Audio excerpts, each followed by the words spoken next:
Welcome friends. स्टडी@उत्तराखंड के online platform में आपका स्वागत है।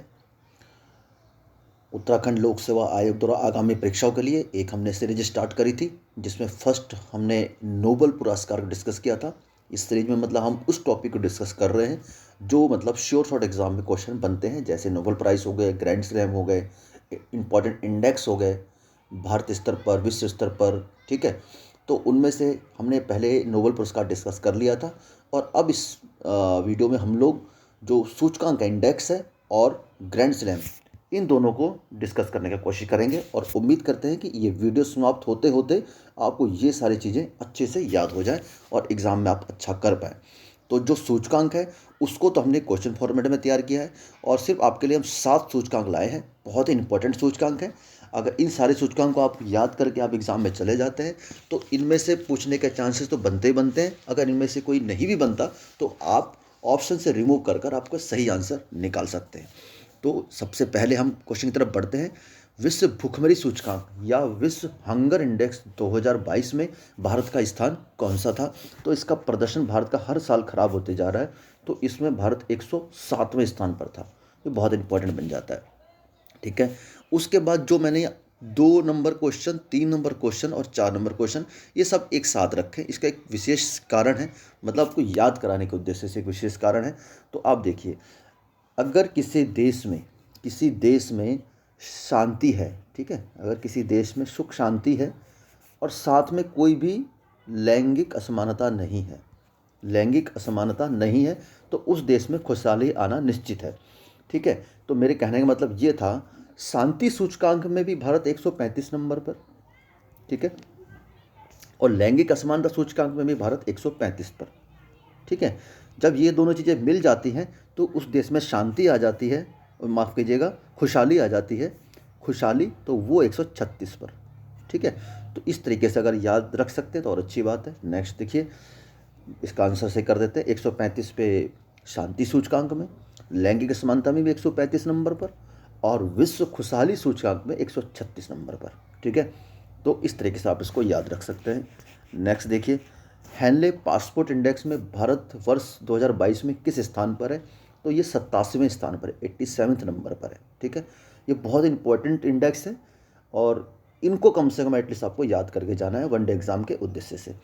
प्रेस स्वतंत्रता सूचकांक 2022 में भारत कौन से स्थान पर रहा? तो ये 150वें स्थान पर रहा। ठीक है, ये भी इंपॉर्टेंट बन जाता है।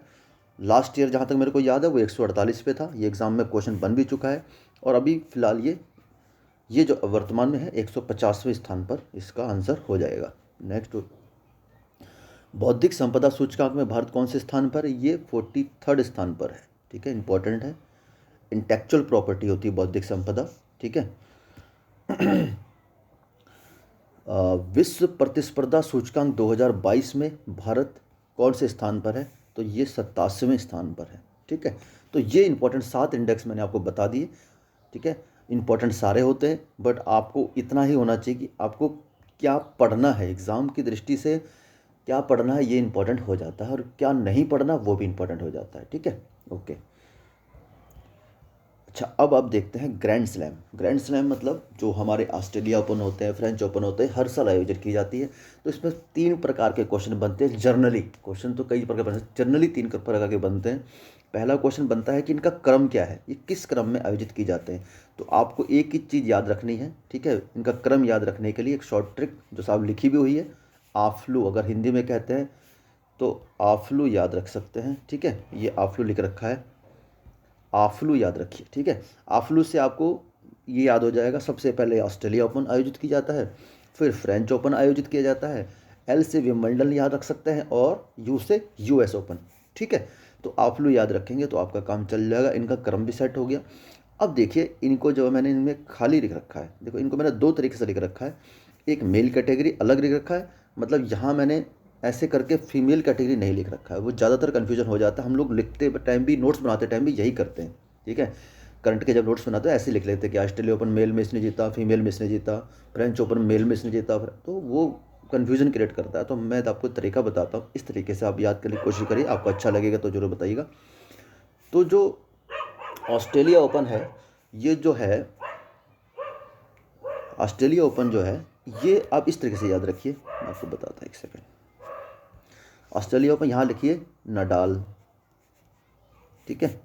पहले अपने दिमाग में ये पिक्चर सेट कर लीजिए, ये वाली, ठीक है। जैसे एग्ज़ाम में आए तो AFLU लिख लीजिए पहले एग्ज़ाम में, ठीक है। कन्फ्यूज़न ना हो, बहुत समय होता है। AFLU लिख लीजिए, आपको ये वाला पोर्शन क्लियर हो गया। अब इस पर आपको जाने की ज़रूरत नहीं। अब नेक्स्ट में आप लिखिए नडाल, ठीक है। फिर नडाल लिख लीजिए, फिर जोकोविच लिख लीजिए, ठीक है। अब देखिए एग्ज़ाम में कैसे आपको याद रखना है, 2 या 3 बार बोलेंगे नडाल नडाल जोकोविच, नडाल नडाल जोकोविच। आप जहाँ भी बैठे हैं, जिस रूम में बैठ के पढ़ाई कर रहे हैं, वहाँ एक बार बोलिए अपने एक बार, ठीक है।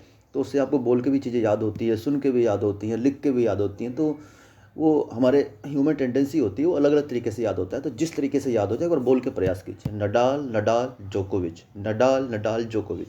तो स्टार्टिंग ये 3 याद हो गए। ऑस्ट्रेलिया ओपन राफेल नडाल ने जीता था, फ्रेंच ओपन भी राफेल नडाल ने जीता था, और विंबलडन जीता था जोकोविच ने। तो 3 तो ये स्टार्टिंग के आपको याद हो गए।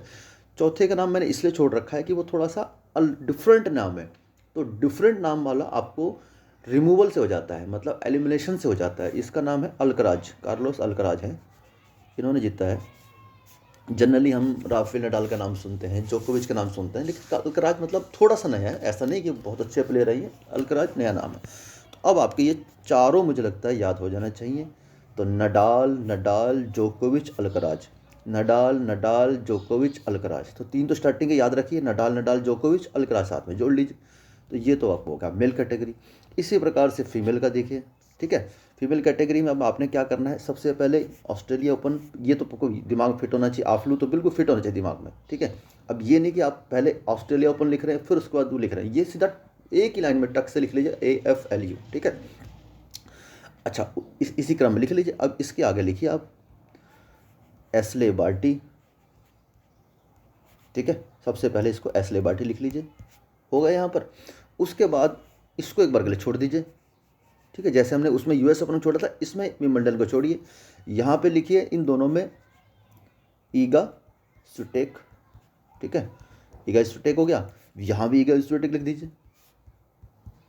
ये बार कॉपी बनाने का कोशिश करें जिस तरीके से मैं बना रहा हूँ, अगर देखिए आपको मदद मिलेगी। तो एस्ले बार्टी तो पहले दिमाग में हो गया, ऑस्ट्रेलिया ओपन जीती है, ठीक है। उसके बाद फ्रेंच ओपन और दूसरा और चौथा ईगा स्विटेक, ये दोनों ईगा स्विटेक ने जीता है। तो ये तो आपको याद हो जाना चाहिए, ठीक है। और अब बच्चा आपका विंबलडन, ठीक है। तो विंबलडन के लिए हो जाएगा, विंबलडन जो है इसके लिए हो जाएगा आपका रिबाकिना, ठीक है। कजाकिस्तान की है ये, रिबाकिवा या रिबाकिना दोनों इंग्लिश टर्म में ऐसे लिखा जाता है। तो रिबाकिना आप याद रखिए कजाकिस्तान की है। तो अब देखिए अगर आपने एस्ले बार्टी याद रखा है, फिर ईगा स्विटेक याद रखा है और US पर ईगा स्विटेक रखा है, तो ये जो नाम है ये थोड़ा सा कॉमन नाम है, फेमस नाम है।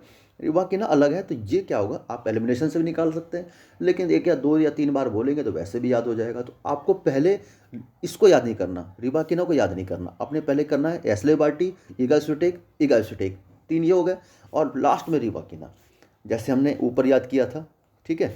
यहाँ पर हमने नडाल, ठीक है, ये आपका दोबारा से रिवीजन भी हो रहा है। फिर नडाल याद किया हमने, ठीक है। फिर जोकोविच याद किया, ठीक है। और हमने इसको छोड़ा था US ओपन वाले को, ठीक है। तो यहाँ अल्कराज हो गया, ठीक हो गया। तो ये याद हो गया। इसके बाद ऐसे ही फीमेल हमने क्या करना है, यहाँ पे एस्ले बार्टी लिख देना है, ठीक है। एस्ले बार्टी हो गया, लिखना है आपने। उसके बाद फ्रेंच, इसको लिखना है, इसको लिखना है, इसको भी फिलहाल छोड़ना है। तो फ्रेंच ओपन हो जाएगा ईगा स्विटेक, ठीक है। यहाँ भी ईगा स्विटेक, ठीक है। और लास्ट में ये रिबाकिना।